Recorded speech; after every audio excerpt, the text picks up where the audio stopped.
This is the Ashish and Ryan Sports and Political Podcast, coming to you live from Lincoln, Ohio.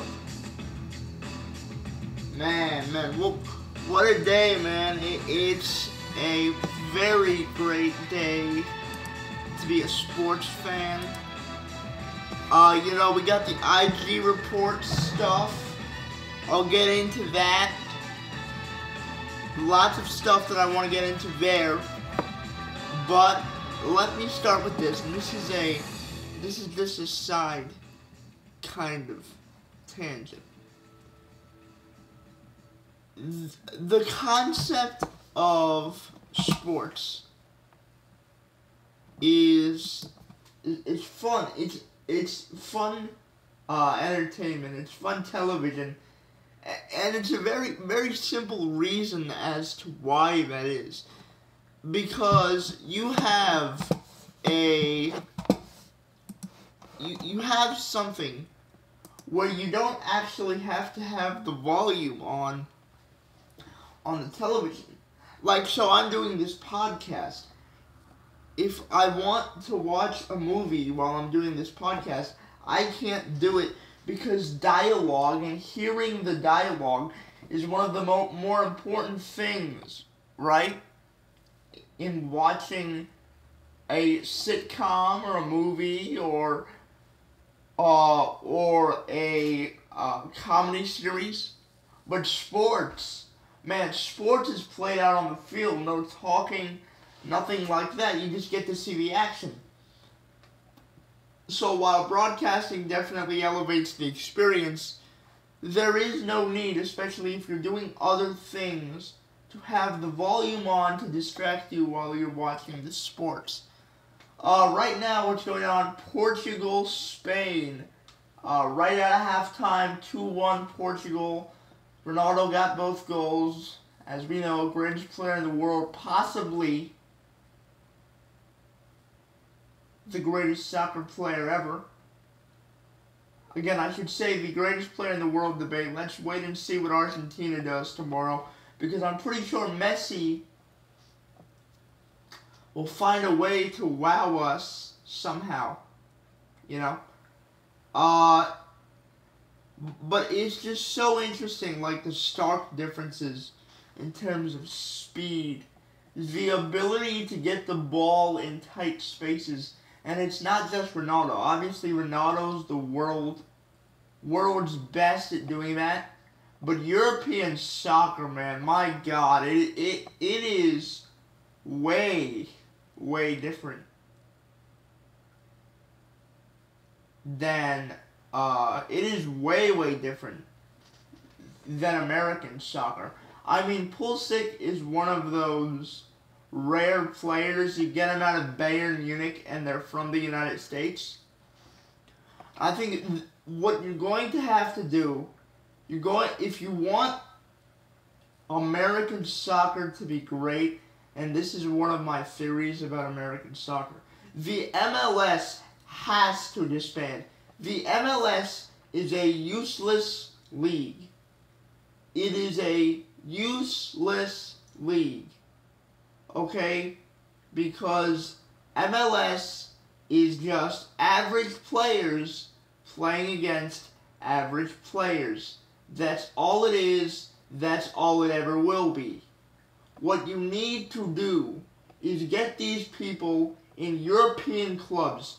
You have to get them in European clubs. Because if you don't get them in European clubs, you're going to get the same average play that you've always gotten. Christian Pulisic is a 17-year-old American superstar. The man played in Bayern Munich. The man's a German product. Let's be real. The man is a German product. Bayern Munich, Bundesliga.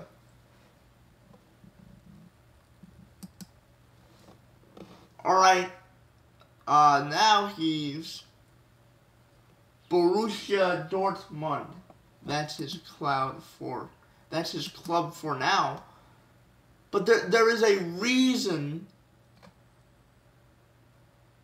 why this guy is more successful than any of the other players on the team. Europe plays soccer differently. They play it better than anyone else. Alright, and we don't have a great farm system. We have great athletes. We don't have a great farm system to teach them, okay, this is how you manipulate defenders using the soccer ball. We do that with basketball. We're the best basketball country in the world. But let's be real here. We are not a soccer... Anyone that says that we have, like, the adequate resources for this stuff. Yeah, we may have the cash. But again, what if we may have a bunch of money? Okay? We may have a bunch of resources, but if those resources aren't effective, what is the point? That's why we need to ship these guys over to play in the German League, in the Spanish League, La Liga, in the Champions Tournament.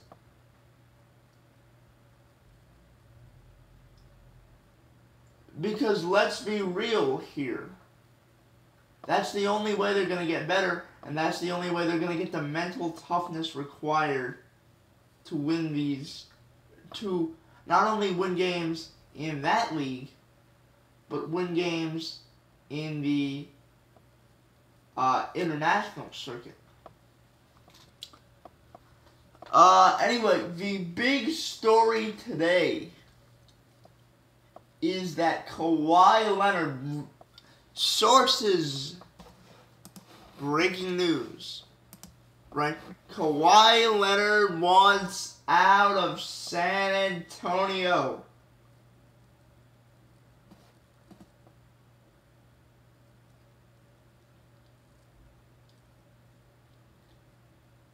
Kawhi Leonard is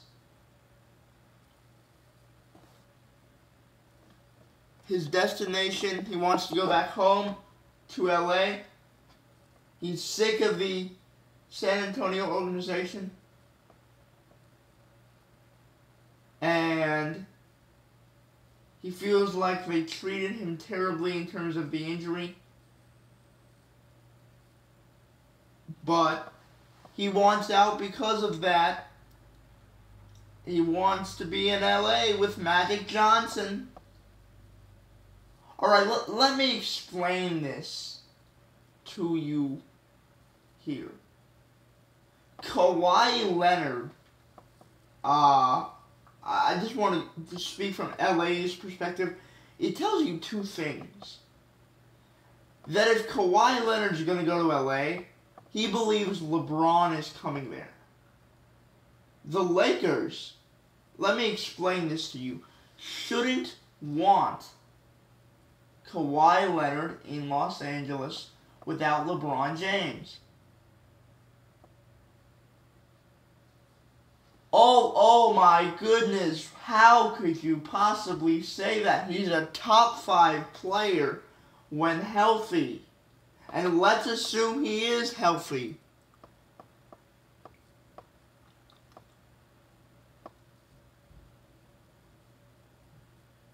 Why wouldn't you say in a heartbeat Lonzo Ball and Kyle Kuzma for Kawhi Leonard?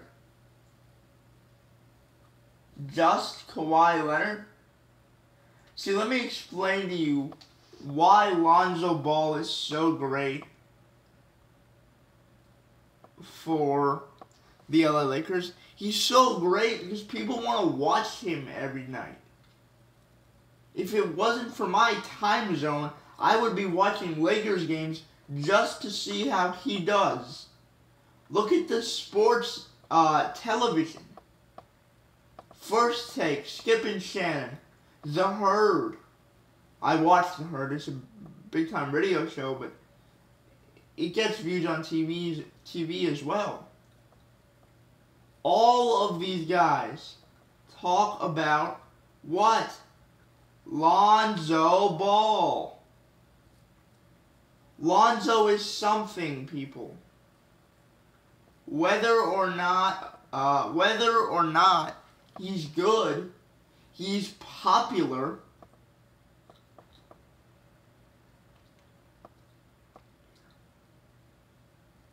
He brings in seats. Kevin Hart goes to a Lakers game just to watch Lonzo Ball. You realize the Lakers and the Knicks are on TV. Yeah, they're storied franchises, but both of the teams sucked. The reason they were on TV this year was because of Lonzo Ball. The reason they got ratings this year was because Lonzo Ball scored 18 points.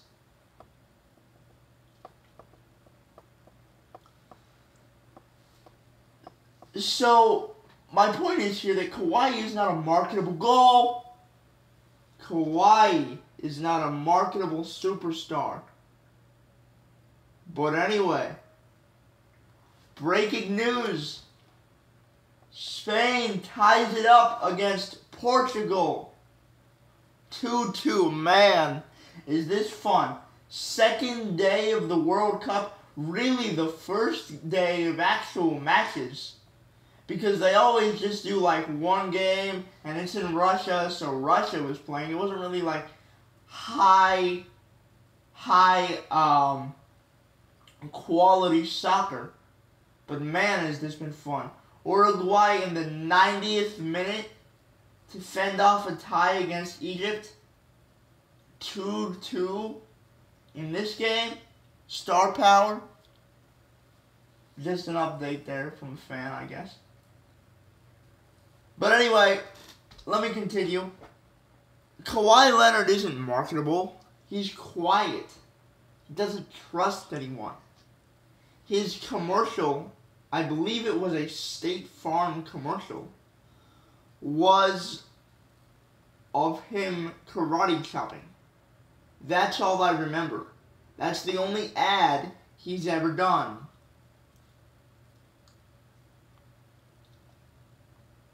Kawhi Leonard is not the marketable superstar that the LA Lakers want. Yeah, winning cures a lot of things.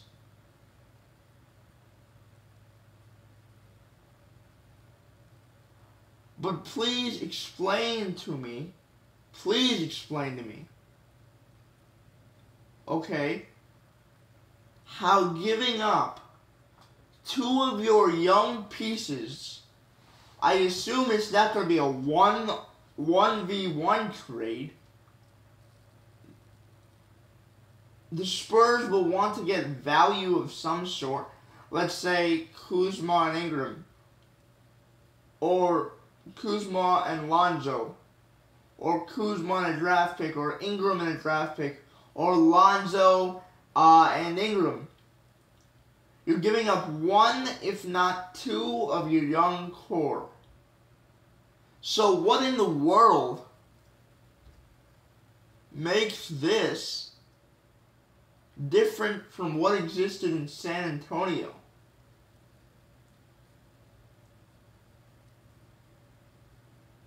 At least now in LA, you have marketable players. Kuzma is marketable because of social media and the beef that he has with Lonzo. Beef, air quotes. Lonzo Ball, obviously because of his dad, gets ratings and gets ticket sales. Kawhi Leonard, while he is great, if you're not going to get LeBron,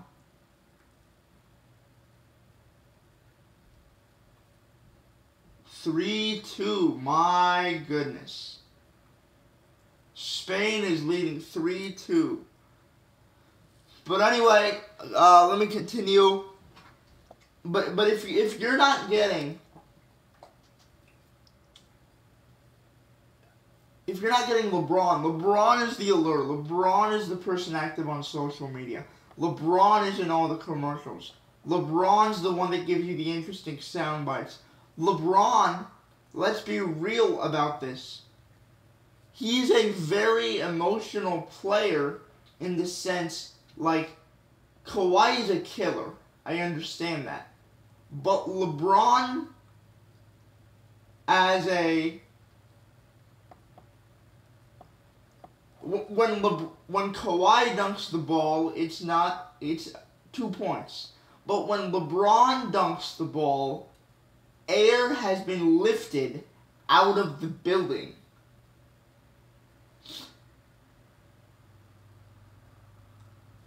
You know, the Game 7 in Boston changed this year when LeBron stared down the entire Boston roster on his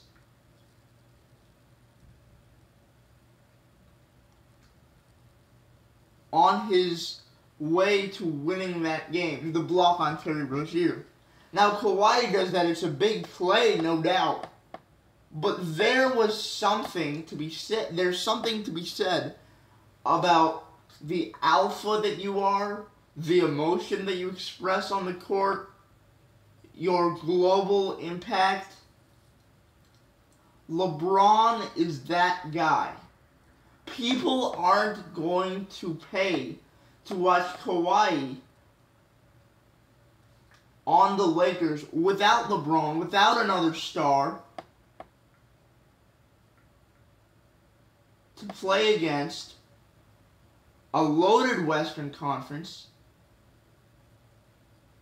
with some young talent. You're going to have to give up one of your pieces, if not two, to get Kawhi Leonard.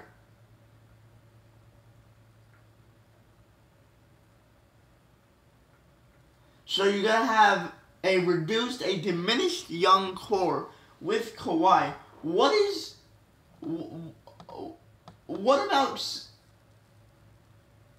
so different in this situation than what actually happened in San Antonio? You've got a team you've got a team that probably can't get past the second round at its absolute best. Listen, Kawhi doesn't get players involved. He's a 2 assist per game guy. He can score and he can defend your best player. That's it.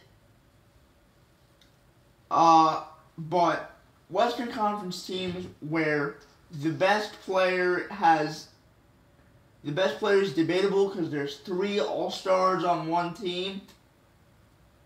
Kawhi can't guard everybody. You know that. I know that. The issue is, okay, they're going to be an average team. Kawhi is a quiet guy with no social media presence, with no advertisement presence, with no emotion on the court. What is the entertainment value of watching an average team, with no marketable superstar? Why would I trade Lonzo Ball for that? Whatever you want to say about Lonzo, right? If Lonzo's deterring LeBron, trade him. But if Lonzo is not a deterrent to LeBron, if LeBron just wants to stay home, why would you trade him for Kawhi? From a business perspective, I'm not saying that he wins you games. Lonzo doesn't. I'm not saying that. No one is. I'm not saying that not trading Lonzo for Kawhi is the right basketball move. That's a stupid thing to say. But winning doesn't sell tickets. The Lakers were 11th in attendance, and they were a hot topic. 11th in the league, and they were a hot topic on every single sports show every morning of the NBA season because of Lonzo Ball. Winning makes you money,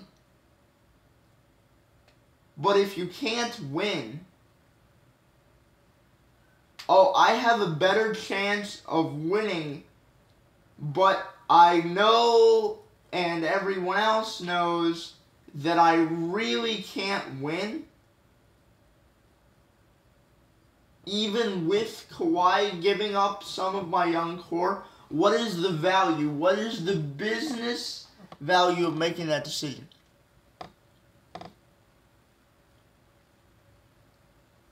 Nada. Alright, on the other side, Greg Popovich is the coach of the San Antonio Spurs. And he is an all-time great coach.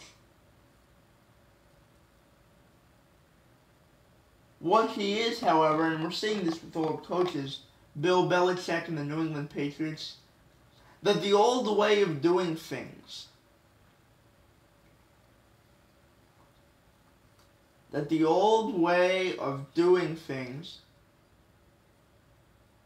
lacks value. Okay? And it's diminishing in value. I should say that. I shouldn't say it lacks value. Because you're talking about 5 NBA championships and 5 Super Bowl rings. You're winning. The net worth of these franchises have skyrocketed. But I just want to say this. Are we overestimating coaching, long-term coaching? Let me explain what I mean by that. In both the NFL and the NBA.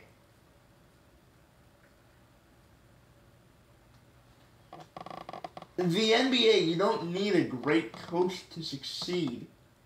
Look at LeBron, Ty Lue, David Blatt, Eric Spoelstra, Paul Silas. You don't need creme de la creme guys to succeed. LeBron won 3 rings without Popovich.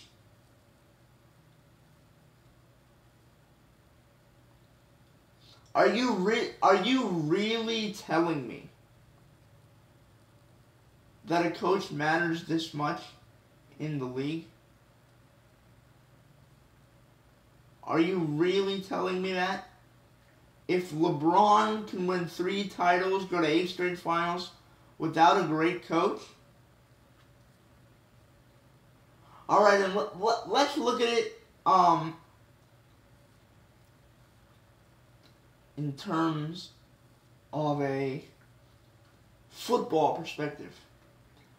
You do realize in the last 2 Super Bowls, Bill Belichick coached defenses have given up 70 points. You do realize that, right?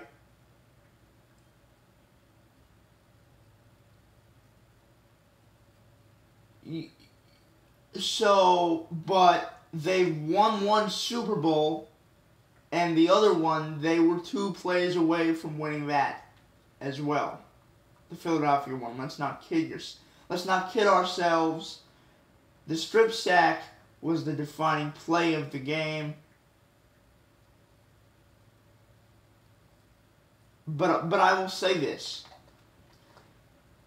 An NFL quarterback, once given 2 or 3 years in a system, especially a great one, understands the system, understands the plays, the meaning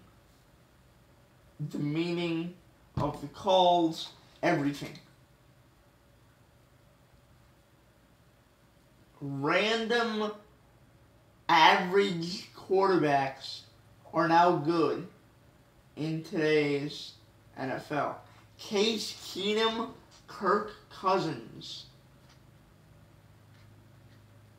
Bradford was even good.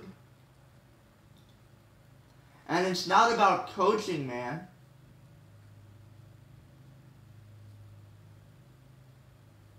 Because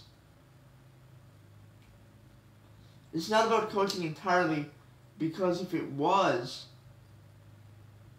right, then these veterans wouldn't be able to develop at the rate that they have been able to. Now, I understand the argument of, hey, these guys are better because the coaches have set up a system where it is easier to succeed. They fit your strengths. A bad coach can hinder you. You don't necessarily need a great coach out there. You do realize in pro-style offenses, the quarterback's supposed to make the calls, right? The coaches can draw up innovative plays, but those plays are being replicated around the league. It's a copycat league. Bubble screens, deep throws, slant routes, mesh concepts. Anything more, option routes based on the location of the safety and the leverage that the cornerback gives you. Anything else? I'm not saying it's simple, but let's be real, it's a copycat league.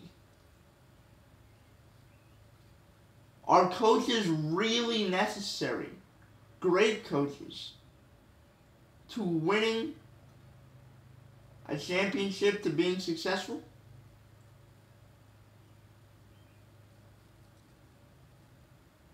Because if they were,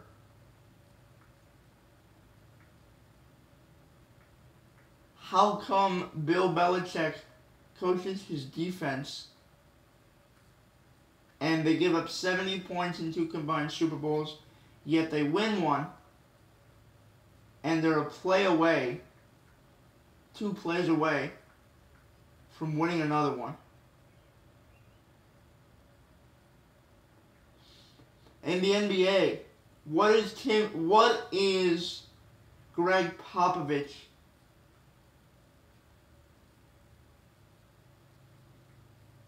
without Tim Duncan? Nothing.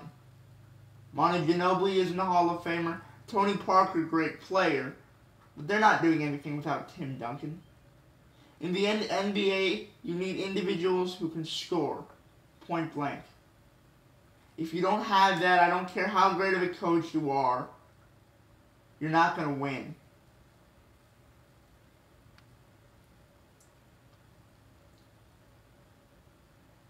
Okay, seriously, you are not going to win unless you have guys that can flat out score the ball. What did they do?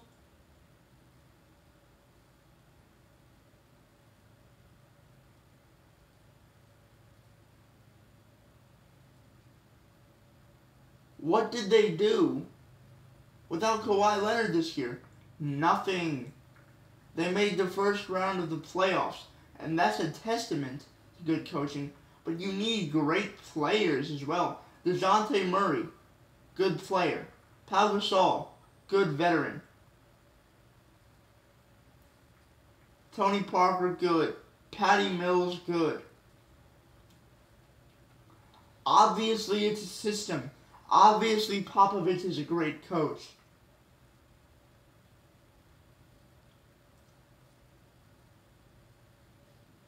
But you do realize, right, that you need great players to win.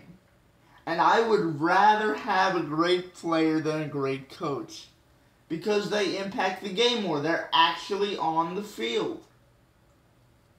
They're actually on the court. So it tells me Okay? Well, we're not really that relevant after Duncan left. Well, without Brady, we're getting stomped in 2 consecutive Super Bowls. You're not a coach, no matter how great you are, is never going to be successful without great players. That is a fact. Coaches can transform average players into good ones, but they can never win without great ones. So let's stop overestimating how great Belichick and Pop and Bill Walsh are. Because the reason they're winning is because of Tom Brady, Joe Montana, Jerry Rice, Tim Duncan, Kawhi Leonard. That's why they're winning. It's not because of Patty Mills and the Spurs system. Yeah, that helps. But making the first round, no one cares. Winning championships requires great players. Okay? And a great player makes up for coaching faults as well. Obviously, we've seen that in the last 2 Super Bowls.